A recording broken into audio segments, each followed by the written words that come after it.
Halo teman-teman, salam sehat ya. Sebelumnya, perkenalkan nama aku Monica Angelina dan rekanku yaitu Ferry Fernanda, di mana nantinya kita akan belajar bersama-sama mengenai pemeriksaan piutang dan piutang lainnya.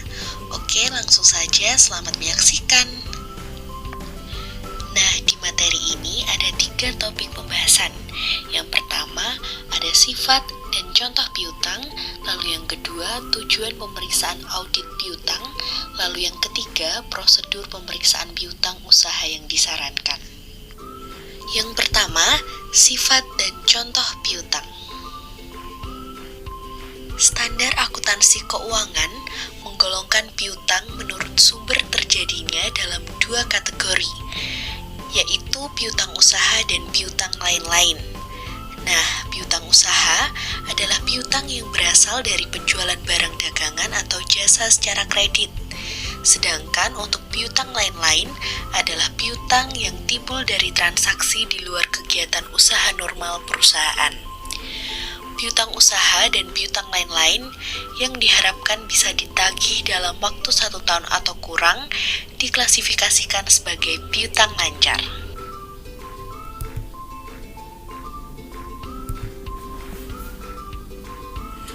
Selanjutnya ada contoh dari perkiraan-perkiraan yang biasa digolongkan sebagai piutang. Antara lain, yang pertama ada piutang usaha, lalu ada wesel tagih, piutang pegawai, piutang bunga, uang jaminan, piutang lain-lain, dan ada allowance for bad debt atau penyisihan piutang tak tertagih.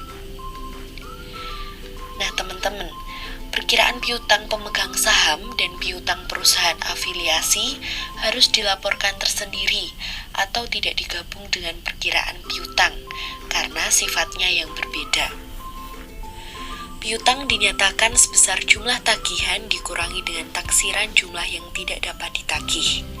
Jumlah kotor piutang harus tetap disajikan pada laporan posisi keuangan atau neraca, diikuti dengan penyisihan untuk piutang yang tidak dapat ditagih. Selanjutnya kita masuk pada pembahasan yang kedua, yaitu mengenai tujuan pemeriksaan piutang. Tujuan pemeriksaan piutang yang pertama yaitu untuk mengetahui apakah terdapat internal kontrol yang baik atas piutang dan transaksi penjualan, piutang, dan penerimaan kas. Jika akuntan publik atau auditor dapat meyakinkan dirinya bahwa internal kontrol atas piutang dan transaksi penjualan, piutang, dan penerimaan kas berjalan efektif, maka luasnya pemeriksaan dalam melakukan substantif tes bisa dipersempit. Selanjutnya ada beberapa ciri internal kontrol yang baik atas piutang dan transaksi penjualan, piutang, dan penerimaan kas. Di antaranya, adanya pemisahan tugas dan tanggung jawab antara yang melakukan penjualan, mengirimkan barang, melakukan penagihan, memberikan otorisasi atas penjualan kredit, membuat faktur penjualan, dan melakukan pencatatan. Lalu digunakannya formulir-formulir yang bernomor urut tercetak, misalnya seperti pesanan penjualan, faktur penjualan, surat pengiriman barang, dan kwitansi.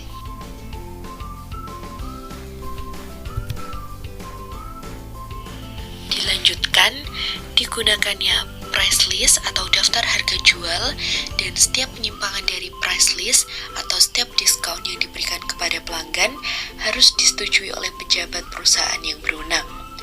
Lalu diadakannya subbuku besar piutang atau kartu piutang untuk masing-masing pelanggan yang selalu diupdate. Lalu setiap akhir bulan dibuat aging schedule piutang atau analisis umur piutang. Lalu selanjutnya, setiap akhir bulan jumlah saldo piutang dari masing-masing pelanggan dibandingkan dengan jumlah saldo piutang menurut buku besar. Lalu, setiap akhir bulan dikirim monthly statement of account kepada masing-masing pelanggan. Nah, uang kas, cek atau giro yang diterima dari pelanggan harus disetor dalam jumlah seutuhnya, paling lambat keesokan harinya. Selanjutnya, Mutasi kredit diperkirakan piutang atau buku besar dan sub buku besar berasal dari retur penjualan dan penghapusan piutang harus diotorisasi oleh pejabat perusahaan yang berwenang. Selanjutnya yang terakhir, setiap pinjaman yang diberikan kepada pegawai, direksi, pemegang saham, dan perusahaan afiliasi harus diotorisasi oleh pejabat perusahaan yang berwenang didukung oleh bukti-bukti yang lengkap dan dijelaskan apakah dikenakan bunga atau tidak. Selanjutnya yaitu tujuan yang kedua adalah pemeriksaan. Nah, untuk tujuan pemeriksaan sudah dipaparkan sebelumnya, seperti salah satunya untuk mengetahui apakah terdapat pengendalian intern atau internal control yang baik atas piutang dan transaksi penjualan piutang dan penerimaan kas. Lalu, tujuan yang ketiga untuk memeriksa valid dan autentik dari piutang. Nah, untuk validity sendiri yaitu apakah piutang itu sah, masih berlaku dalam arti diakui oleh yang mempunyai utang. Sedangkan untuk autentik, maksudnya apakah piutang itu didukung oleh bukti-bukti yang otentik seperti sales order, delivery order yang sudah ditandatangani oleh pelanggan sebagai bukti bahwa pelanggan telah menerima barang yang dipesan dan faktur penjualan. Lalu tujuan yang keempat untuk memeriksa collectibility piutang dan cukup tidaknya allowance for bad debt. Nah, untuk collectibility maksudnya adalah kemungkinan tertagihnya piutang, sehingga piutang harus disajikan di laporan posisi keuangan atau neraca sebesar jumlah yang diperkirakan bisa ditagih. Oleh karena itu, jumlah yang diperkirakan tidak bisa ditagih harus dibuatkan penyisihan dalam jumlah yang cukup. Selain itu, piutang yang sudah pasti tidak bisa ditagih harus dihapuskan dengan mendebit perkiraan penyisihan piutang atau jika sebelumnya sudah pernah dibuat penyisihan piutang atau biaya penyisihan piutang jika belum pernah dibuat penyisihan piutang dan mengkredit perkiraan piutang.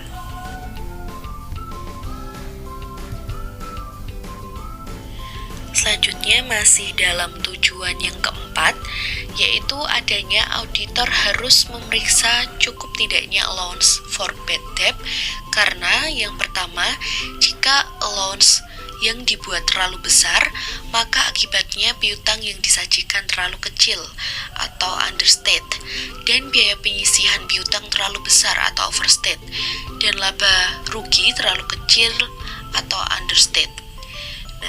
Jika allowance yang dibuat terlalu kecil, maka akibatnya piutang yang disajikan overstate, biaya penyisihan piutang understate, dan laba rugi overstate. Selanjutnya yaitu tujuan yang kelima, untuk mengetahui apakah ada kewajiban bersyarat yang timbul dari pendiskontoan wesel tagih. Dalam artian, jika perusahaan mempunyai wesel tagih yang didiskontokan ke bank sebelum tanggal jatuh temponya, maka pada tanggal laporan posisi keuangan atau neraca harus diungkapkan adanya contingent liability yang berasal dari pendiskontoan wesel tagih tersebut. Nah, karena jika pada tanggal jatuh tempo si penarik wesel tidak sanggup melunasi wesel tersebut ke bank, maka perusahaan yang mendiskontokan wesel tersebut ke bank yang harus melunasi wesel berikut ke bank.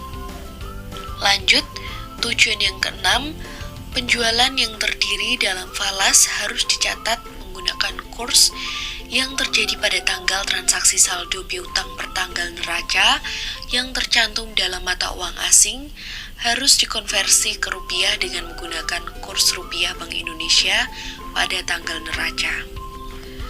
Tujuan yang ketujuh yaitu untuk memeriksa apakah penyajian piutang di laporan posisi keuangan atau neraca sesuai dengan standar akuntansi keuangan di Indonesia seperti SAK, ETAP, IFRS.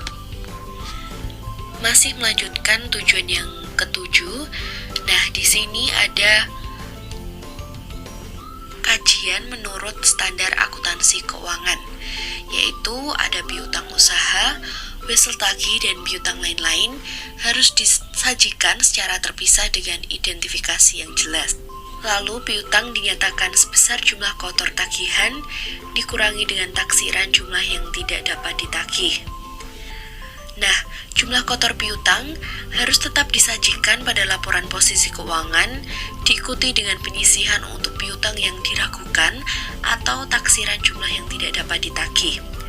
Selanjutnya, saldo kredit piutang individual jika jumlahnya material harus disajikan dalam kelompok kewajiban. Selanjutnya, jumlah piutang yang dijaminkan harus diungkapkan dalam catatan atas laporan keuangan. Dan yang terakhir, kewajiban bersyarat dalam hubungannya dengan penjualan piutang yang disertai perjanjian untuk dibeli kembali. Kepada suatu lembaga keuangan harus dijelaskan secukupnya.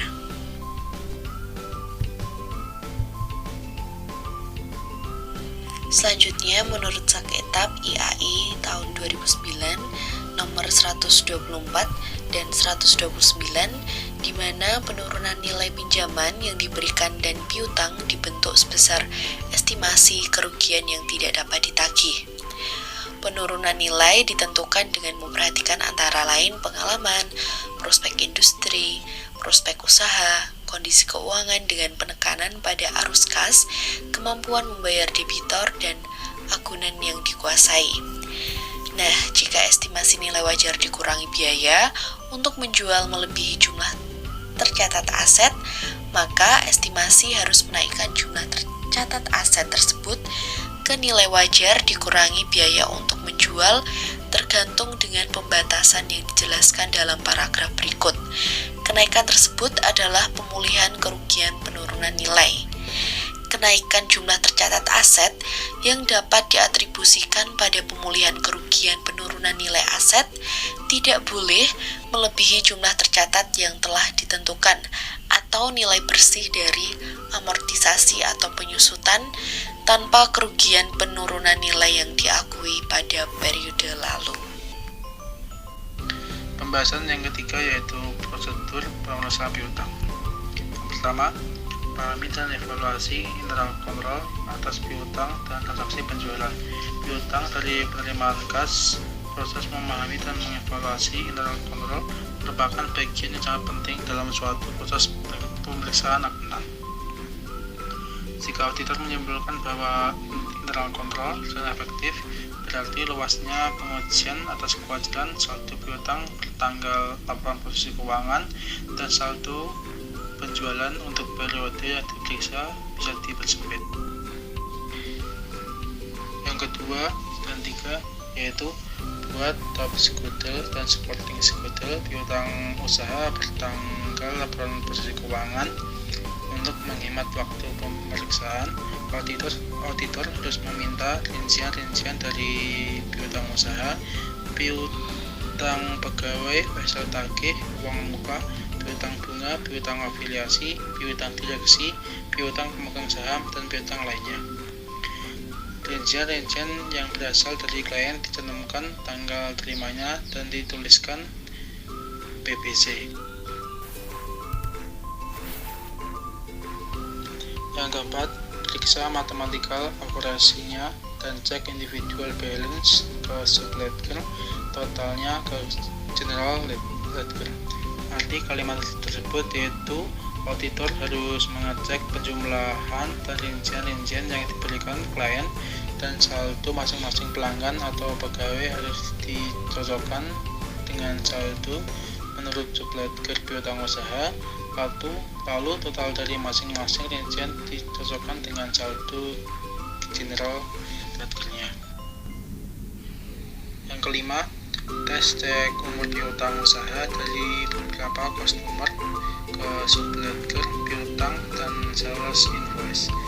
Dalam artian bahwa pengecekan umur piutang usaha merupakan prosedur audit yang penting karena akan mempengaruhi penilaian cukup tidaknya penyisian piutang usaha tak tertagih. Prinsipnya adalah bahwa semakin tua umur piutang usaha, semakin besar kemungkinan piutang usaha tersebut tak tertagih.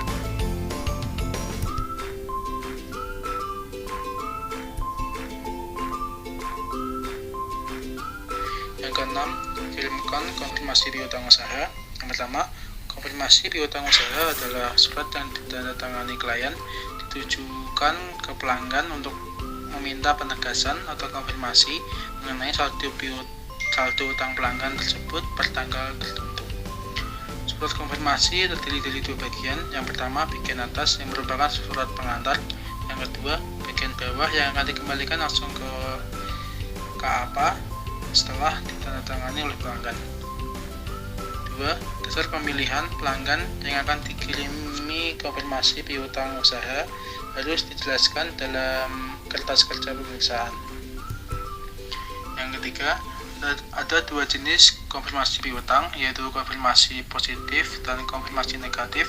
Pada konfirmasi positif, pelanggan diminta untuk memberikan jawaban baik saldonya cocok maupun tidak cocok. Pada konfirmasi negatif, pelanggan diminta untuk memberikan jawaban hanya jika saldonya tidak cocok, sehingga jika pelanggan tidak menjawab akan dianggap bahwa saldonya cocok. 4. Jawaban konfirmasi bisa digolongkan dalam beberapa bentuk. Yang pertama, konfirmasi balance atau CB, berarti saldo menurut pelanggan cocok dengan konfirmasi. Yang kedua, reporting difference RD, berarti saldo menurut pelanggan berbeda dengan surat konfirmasi. Yang ketiga, dikembalikan oleh kantor pusat. Yang keempat, tidak dijawab. Selanjutnya, buat ikhtisar dari jawaban hasil konfirmasi piutang.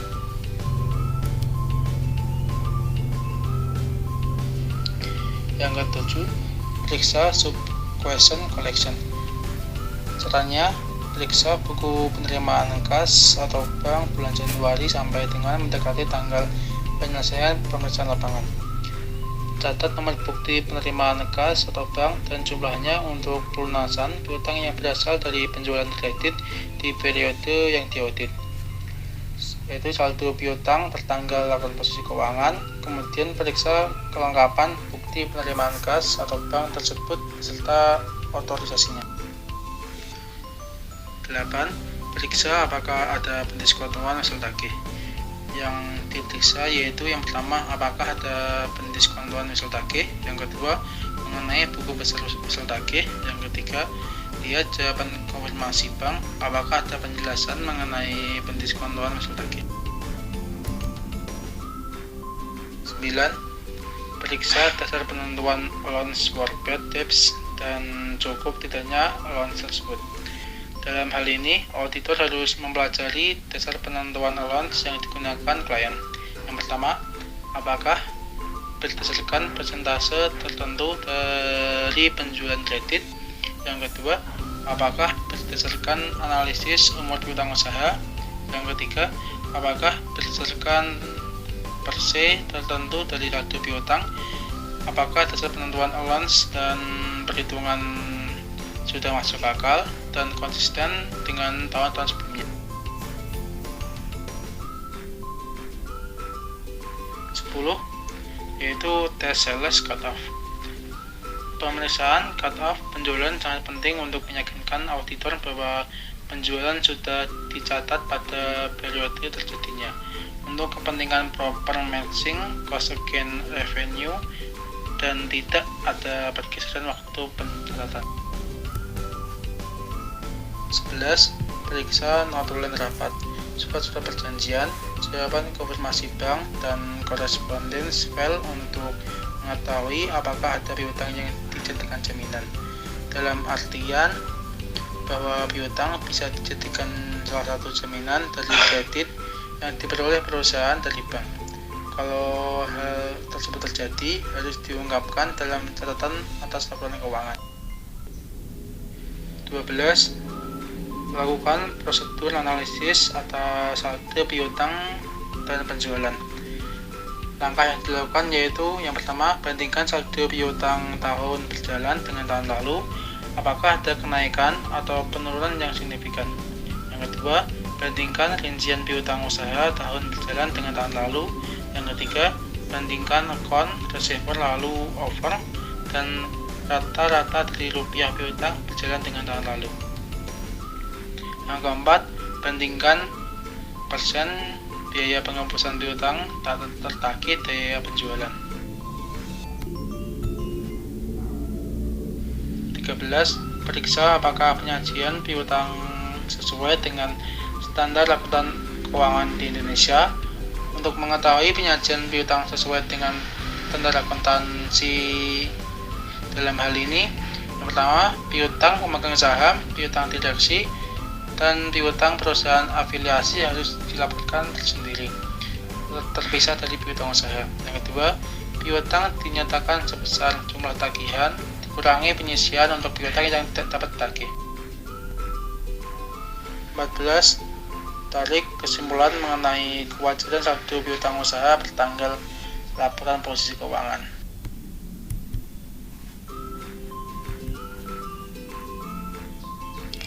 Oke teman-teman, jika teman-teman ingin belajar lebih mendalam lagi mengenai materi yang sudah kami paparkan, teman-teman bisa membuka buku auditing petunjuk praktis pemeriksaan akuntan oleh akuntan publik Bapak Sukrisno, buku 1 edisi 5 penerbit Salemba 4. Nah, sekian dari kami. Semoga materi yang kami paparkan dapat bermanfaat bagi teman-teman semua. Terima kasih. Tetap jaga kesehatan ya.